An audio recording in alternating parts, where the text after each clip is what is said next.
तेतुलमुंडा युवगोष्ठी संघ तरफर 75तम स्वाधीनता दिवस पालना। बलांगीर जिला बेलपड़ा ब्लॉक अंतर्गत तेतुलमुंडा ग्राम हाटपदा स्थित हाईस्कूल खेल पड़िया प्रथम वर्ष कर 75तम स्वाधीनता दिवस पालन करा।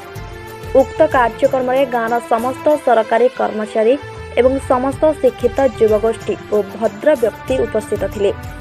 सभापति श्री डगर किशोर बनगुला एवं संपादक श्री दुखनासन विश्वाल प्रथमे मुख्य अतिथि श्रीजुक्त सेनापति मल्लिक को स्वागत संबर्धना जणाइथिले एवं पताका उत्तोलन करी पर जातीय संगीत गान करा जायथिला।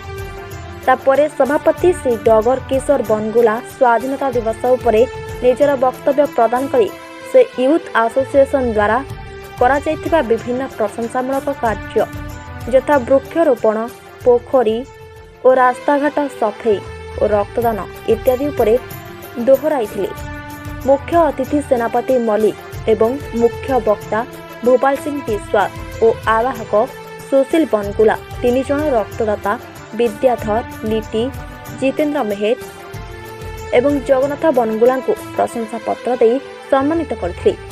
मुख्य अतिथि निजर वक्तव्य रखिबा परे मुख्य वक्ता भूपाल सिंह विश्वाल और गोलाब कुमार विश्वाल एवं संपादक दुखनासन विश्वाल, अनंत भुए, जितेंद्र मेहर और बीवीएसआर विश्वाल निज निजर वक्तव्य प्रदान करथिले।